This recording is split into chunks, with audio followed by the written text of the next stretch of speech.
दोस्तों, ये है ढाका शहर। नेपाल से निकलने वाली नदी बूढ़ी गंगा के किनारे पर बसा बांग्लादेश का एक इम्पोर्टेंट शहर। ये शहर बांग्लादेश की राजधानी होने के साथ साथ सबसे महत्वपूर्ण इंडस्ट्रियल हब और एडमिनिस्ट्रेशन सेंटर है। आज की वीडियो में शहर के इतिहास से लेकर वर्तमान में ये शहर किस मुकाम पर खड़ा है, इसकी चर्चा करेंगे। एक्सप्लोर वाईआरएस के वीडियोस में एक बार फिर से स्वागत है। आपको पता है कि ढाका बांग्लादेश की राजधानी है। ढाका शहर पूरी दुनिया की लार्जेस्ट बंगाली स्पीकिंग सिटी है। ये दुनिया की 8वीं लार्जेस्ट और 10 मिलियन की ह्यूज पॉपुलेशन के साथ दुनिया की 6ठी डेंसली पॉपुलेटेड सिटी है। ढाका साउथ एशिया में मौजूद दुनिया के सबसे बड़े शहरों में से एक है।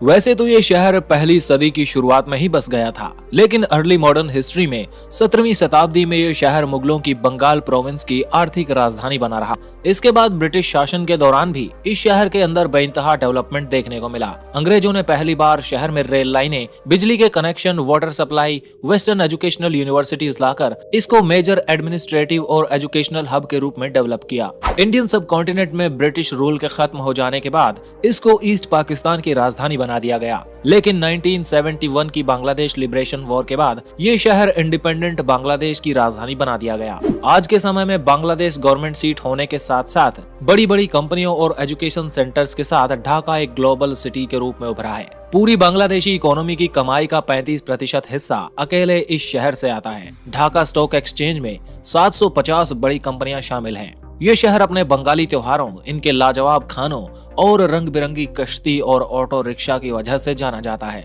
इसके अलावा Bangladesh silk, cotton, textile, steel और एग्रीकल्चर के लिए भी पॉपुलर है।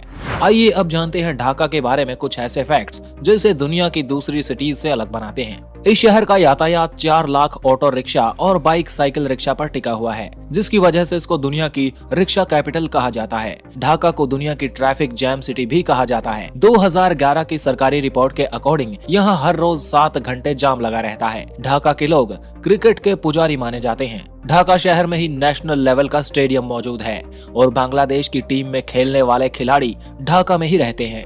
यहाँ के हर एक गली, मोहल्ले और सोसाइटी में आपको क्रिकेट टीमें देखने को मिल जाएंगी। ढाका को सिटी ऑफ मॉस्क भी कहा जाता है, जिसमें कई मस्जिदें सैकड़ों सालों पुरानी हैं। वैसे तो ढाका में बंगाली और इस्लामिक कल्चर देखने को मिलेगा, लेकिन इस शहर में एक ऐसी मार्केट है जिसको हिंदू स्ट्रीट कहा जाता है, जहाँ पे आपको वाइब्रेंट कलर्स के मार्केट्स, ज्वेलरी और इंडियन क्लासिक चीजें देखने को मिलेंगी। कई थ्योरी दी जाती हैं कि इस शहर का नाम ढाका कैसे पड़ा होगा। कुछ लोग कहते हैं कि तारकेश्वरी देवी मंदिर की वजह से इस शहर को ढाका कहा जाता है, और कुछ का मानना है कि ढाका में लाखों की संख्या में ढाका नाम का पेड़ पाया जाता है, जिस वजह से इसका नाम ढाका पड़ा। अगर आप बांग्लादेश से इस वीडियो को देख रहे हैं तो कमेंट करके बताइए इसका नाम ढाका कैसे पड़ा होगा। अब बात करते हैं ढाका में घूमने की जगहों के बारे में। लाल बाग फोर्ट 17वीं शताब्दी में बनाया गया। इसको मुगल सूबेदार आजम शाह द्वारा साल 1678 में बनाना शुरू किया गया। इसके आसपास आप इस शहर का लोकल फूड ट्राई कर सकते हैं। ये किला ओल्ड ढाका सिटी की मेजर अट्रैक्शंस में से एक है। अगला है बांग्लादेश नेशनल म्यूजियम। इस म्यूजियम में ढाका शहर कब बसा, इसके बारे में जानकारी देखने को मिलती है। ढाका और बांग्लादेश से रिलेटेड कुछ ऐसी चीजें भी रखी हैं जो बांग्लादेश लिबरेशन के समय मीठी और कड़वी यादों का आईना बनी हुई है।